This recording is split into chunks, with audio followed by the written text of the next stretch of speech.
After one of the most exciting and unpredictable first rounds of the Stanley Cup playoffs that we can ever remember, welcome to round two and welcome to the Sports Note for Monday, May the 16th. And we're gonna jump in here. All of our matchups are officially set. In the East, we've got the President's Trophy winning Florida Panthers taking on the two-time and defending Stanley Cup champion Tampa Bay Lightning, which is now another installment in the Governor's Cup.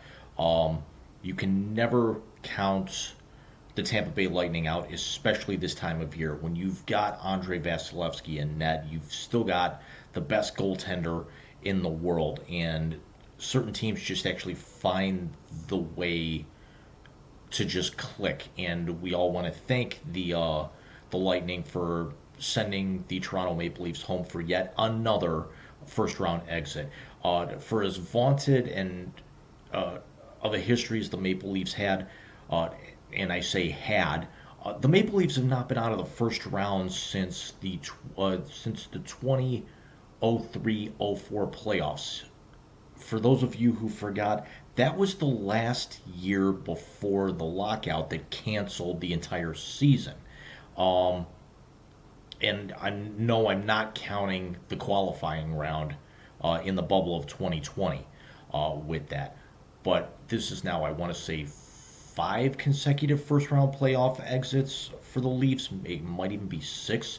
The other matchup, we get the Carolina Hurricanes against the New York Rangers in what I'm dubbing the please get this over with as fast as humanly possible series. I'm not really a fan of either one of these teams. Carolina would be nice to advance. Just this way we can have an all formerly Southeast Division Eastern Conference final. Um, as an Islanders fan, you will never see me cheering for the Rangers, although this is a great story, especially with the way that they came back with with their series against Pittsburgh. And anytime you can knock Pittsburgh out, you're actually going to score a couple of points in my book, even if it is the New York Rangers. The two matchups in the Western Conference, we're going to hold off on one of those for the end here. We've got the Colorado Avalanche, who were the best team in the Western Conference during the regular season and just narrowly missed out on the President's Trophy, going up against my beloved St. Louis Blues. The Avalanche were the only team to sweep their first round series, where everything else went at least six. The the Avalanche swept the Nashville Predators, where my Blues took out the Minnesota Wild, who many thought that the Wild were going to win that series and win that in five or six. The Wild ended up going up 2-1 in that series, and as we discussed briefly on the Wise Guys show this past Sunday, which is now available on my channel and Mike's YouTube channel, the Blues only trailed for 18 minutes and 16 seconds of games 4, 5, and 6. The last time the Blues actually won a series like that was when they went down 2-1 to the San Jose Sharks in the 2019 Western Conference Finals. What happened that year? Oh yeah, the Blues hoisted Lord Stanley. And yes, I am sporting the new Big Rican Cavalier shirt, courtesy of my partner Mike Martinez. Um, as I promised I would, buddy, if you're watching. The other series is going to be the most fun, and this is why we watch playoff hockey. We have the Pacific Division champion Calgary Flames going up against their arch rivals. It's the Battle of Alberta against the Edmonton Oilers. It's Gaudreau versus McDavid. It's Kachuk versus Draisaitl. It's Markstrom versus Mike Smith. This is going to be a whole hell of a lot of fun. I'm not going to make the obvious. This is like the wrestling dream match that you wish. This is the UFC fight that you dream about.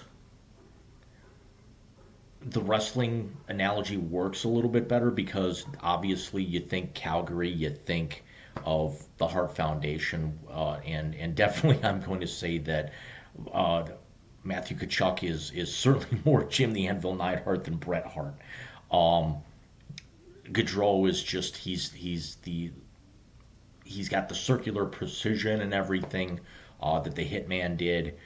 He's the leader of the team. He's the captain of basically that ship. He's what makes that team go. Whereas Kachuk, we know he's going to instigate. We know he's going to try and. We know for a good portion of this, especially in the neutral zone, he's going to probably end up shadowing one of the two members of McDrysidle. Um, I don't. I honestly feel that he's going to have a lot better luck against Drysidle because there's not a way to contain Connor McDavid. We all know that there are going to be several goals in this series featured on Steve Dangle's Hat Picks videos on the Sportsnet.ca YouTube channel. Um, we know there's also probably going to be quite a few dang it's caused by one of these four players: Johnny Hockey, Matthew Tkachuk, Draisaitl, and Connor McDavid. The idea that both of their series, however, went as far as they did means that now they know how to right their ship and to actually give us one of the great playoff series we might ever be witness to in this generation of hockey. This could actually be, this could end up being the new Crosby versus Ovechkin, as both of those guys are starting to wane down their careers. And also, thank you very, very much to the Hurricanes and for the Florida Panthers for sending both Crosby and Ovechkin home early, and I'm sorry, the Rangers for sending Crosby home early. We want to thank the we want to thank the Carolina Hurricanes for sending the Rat Brad Marchand and the Boston Bruins home earlier than expected. But this is going to be easily the best series of them all.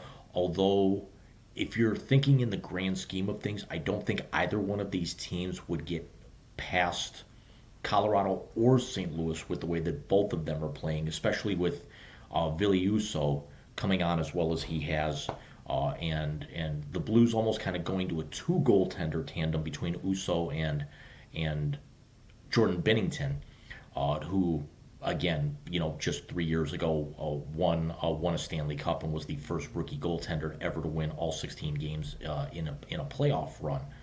Again, to get my boys their first cup in franchise history.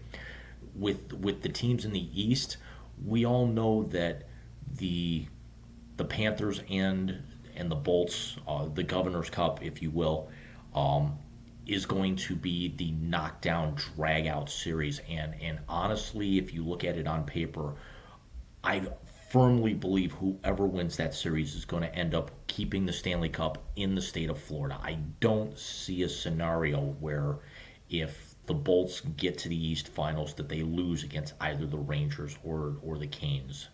And again, they're peaking at just the right time. Florida, as great as they are, could this be finally the year that they get over the hump? They won their first playoff series, when they knocked out the Capitals. It was their first playoff series win since '96. When they ended up going all the way to the Stanley Cup Finals.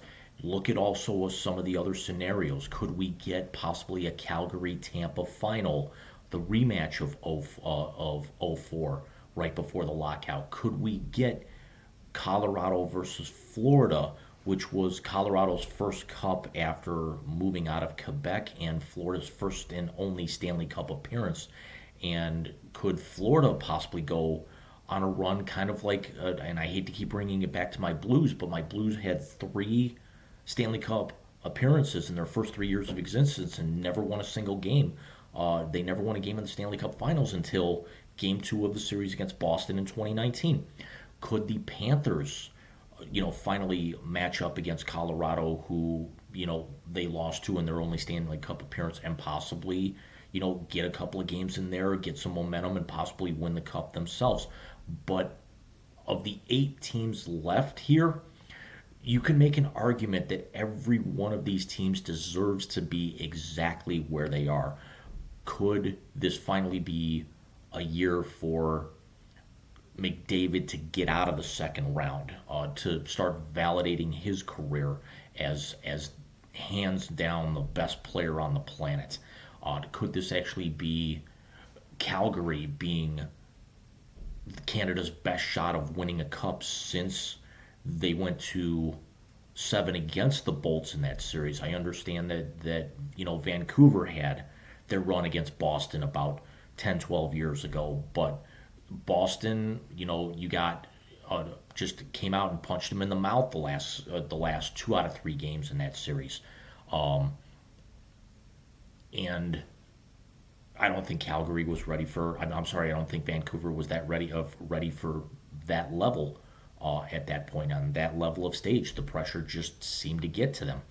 The Rangers with their rebuild, especially so soon after the retirement of King Henrik in net, and just anytime you've got Artemi Panarin on your franchise who can be able to pick corners and go bar down and really from any spot between the circles or below the dots,